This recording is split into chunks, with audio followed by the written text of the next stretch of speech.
Hi, everyone. Today, I've invited a special guest, my brother Doug. I've asked him to join us and share with us his story of recovery from multiple autoimmune diseases. Doug has suffered from what they now call juvenile arthritis, but back then they called growing pains, as well as psoriasis and hives that he had since he was a young boy. And I believe it was in his early 20s he was diagnosed with psoriasis and rheumatoid arthritis, and he's been on medication to control that for many years. However, it was about 4 years ago now that when he had just turned around 40, that he developed severe ulcerative colitis. And I wanted Doug to join us today because he has, I think, a pretty remarkable story of recovery, and it shows us what can happen when you find the right practitioners and you do the hard work it takes in changing your diet and lifestyle to recover. So, hi, Doug. Thank you for agreeing to share your story with us today. Hi. You had something fairly traumatic happen to you with your health a few years ago, and it must have been pretty scary for you and your family. Tell us briefly what happened, and were you ever afraid you weren't going to be able to turn it around? Sure, yeah. So basically what I developed was ulcerative colitis, and it developed pretty severely. And I don't know if I described it necessarily as traumatic. It was progressive in the sense of where it started, but it is a very confusing, debilitating kind of condition that you never, I don't know how much it's out there, but you just don't expect it to happen, right? It's kind of, I like to sarcastically say it's the funnest of the conditions I've had. But anyway, it definitely makes for challenging lifestyle as far as work, as far as anything you do. And then it definitely has a lot of effects to, your nutrient absorption, to your overall health in general. So yeah, I wouldn't say necessarily traumatic, but definitely was challenging and confusing when it came about. And definitely led to having to find new ways to get to the bottom of what was causing it and solutions to overcome it. Yeah, I know at one point these experts were actually at the point of suggesting that you may need to, in fact, actually have parts of your colon removed. So you had to make some pretty dramatic changes in your diet and lifestyle to recover. And, now that you're on the other side of that, what are you most grateful for in your life that you might not have if it weren't for your commitment to doing the hard work? Well, it's simply being able to do all of the things that you want to be able to do without the impediment of having to deal with a disability that's permanent, right? Like if they did remove parts of your colon, you're basically getting a bag. And those, though they're way better these days, what they can do with those, they kind of put them inside you. It's still, having to drain that out, 6 times a day. And, that's the best that's it. That's a life sentence at that point, right? So not that that's the end of the world. You're not necessarily, you're going to live through it, but it's still not what you want. And, having the full freedom of being able to do, the things I want to do with my kids, the activities, whatever, travel, anything I need to, want to, and function normally, it's fantastic. And concurrently, at the same time in getting past this problem has helped, I think, to, enable me to do more with improving my health in general. So, something that you kind of take for granted, ignore, whatever, when you're getting older and you have responsibilities and whatnot, that you just get used to, how you feel. And so you feel so much better when you do get into a program that, is good for your well-being and obviously to deal with your condition. But then ultimately, just helps, all aspects of your life. So let's go back a little bit. We know that all AI diseases have a genetic component, and that for it to become active, there also has to be a condition of leaky gut and one or more triggers that set it into motion. Can you tell us a bit about how these diseases develop for you? And was there a specific trigger that you've been able to identify? Not a specific trigger. I think it's all cumulative, and there's probably various. I mean, they definitely correlated to a lot of different possibilities, right? If diet has been a big one, and but it's questionable if it's strictly diet. Is it a combination of the modern diets in our society? If it's your microbiome and antibiotics and things like that. If it's stress and other things, or it's all of the above, right? There's a lot of potential causes, and I don't know that there's any assurance it's one thing or the other, or a combination of all of them and a cumulative result, right?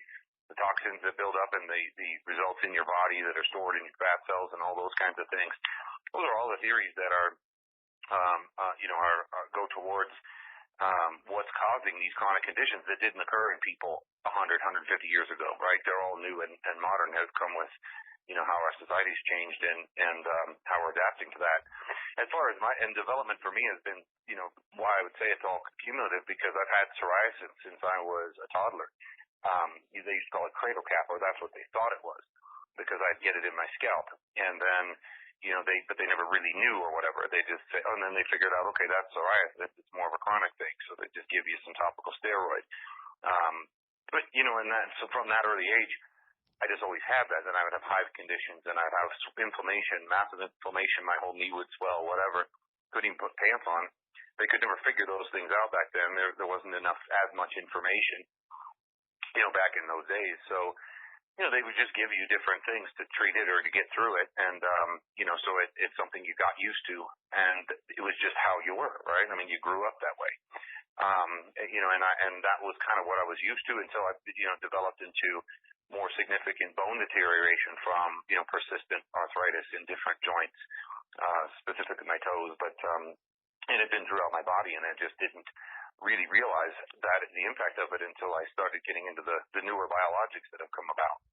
And then ultimately into the ulcerative colitis that I developed while on the, heavy, biologics that are there for the arthritis that they give you for UC, that I actually developed it while taking those. So, but I think the key thing to me is, as I've learned so many more things since then, that, whether it's diet, whether it's, all those things that are contributing, they definitely, I think, are cumulative, and are what leads to, progression and the change in the way your body, essentially, and your immune system attacks itself and ultimately causes these kinds of conditions. So you mentioned diet was a big one for you. What's your diet like now? Well, I would describe it, or the term for it, it's autoimmune paleo, with basically gluten-free, sugar-free, legume-free, dairy-free, and low FODMAP. Mm-hmm. Okay. So that's it in a nutshell. That's a mouthful. If you don't know any of these things, and that's 3 or 4 years ago, that's a bunch of Greek, right? Mm-hmm. I have no idea what I just said. But to me, I understand what all that is, and now, I've learned so many more things related to it. And I could go into it. That would take a while, but it's honestly easier to say what I can eat versus what I do eat, what I don't. But that's basically the protocol I've settled on and has been working for me. And how about lifestyle? What changes have you made in terms of physical activity and stress management? I think that lifestyle has been a thing that's kind of occurred. It's more of almost an enablement thing, in the sense that, I would say I'm more active. I am just in general, because I have more mobility, more energy, more strength. Back when I had significant arthritis, I used to have to time things that I would do if I would be like a trip or something, or doing whatever, even back prior to the biologics. Even just cutting the lawn and playing with my kids a bit, that was it. That was my Saturday. And then, the rest of it would be sitting around watching a movie or something, because I'd be tired. I'd be worn out. Mm-hmm. And so, you really, but I just thought I was old and out of shape, right? And, mm-hmm. I tell myself I need to get into shape, but didn't really realize how much all these things were a factor, because it's kind of like the boiled frog syndrome, or whatever analogy there is, that, you turn that, you put a frog in cold water, and, you turn the heat up at 1 degree every day doesn't realize he's being boiled until, until it gets to the point, right? And that breaking point. And so you kind of have that reality that ultimately then, after you start to improve, it's kind of in reverse that, you can do more. You start to be able to do more and, realize all the things you used to do and can do, and then you can take advantage of it. And so if you're inclined to, I can go out and take my kids on out snowboarding all day. I can do yard work when I get back. I can, do a hike. I can do a run. I can, I can do some, go to the gym, whatever I feel like, because I have that energy and I have the strength and stamina to do it all. That's great. So yeah, I would say that's kind of, whether it's been it's more a lifestyle opportunity that has presented and has, enabled my, or my body has improved to enable my ability to have, the kind of lifestyle that I would have that I couldn't otherwise have. But I think the other thing that, we've talked about over the years is that one other big change, I think, that seems to have made a big impact for you is that you moved out of a very polluted area where you had a long commute to living in an area where you now have a lot of really fresh air. You're in Colorado, so you have beautiful fresh air. You don't have a long commute to work. In fact, I think you work from home most days. So you have that sort of the environmental toxicity as well as a pretty significant, I think a lot of people find that a long commute rather stressful. Do you think those also helped in your recovery? 100%. In fact, it definitely, there was a significant improvement, and it was a suspicion that I kind of always had or whatever. And, I'd sit there on that commute, in traffic, and it honestly wasn't anything worse than your average one, right? Mm-hmm. It'd be an hour or whatever, but, particularly in the wintertime, you could see the air. You could just see the air, right? When you see the air and you look in the street lights and you're seeing the particulates and all of that are swirling around, or you take a hike to, a little bit of elevation, you look down and you see just the brown grunge of it, exhaust that builds up. And that's something that, you get the same thing as kind of like a boiled frog. You live in it. You don't really notice it. But then when you go away from it for a period of time, now when I go back I come from what would be, very clean air and none of that because I'm in a more remote area. I go back and as soon as you get out of the car kind of thing, you can kind of, you taste it, you smell it, like you notice it because your body hasn't gone, whatever it is, all the stuff that it just puts that in background noise.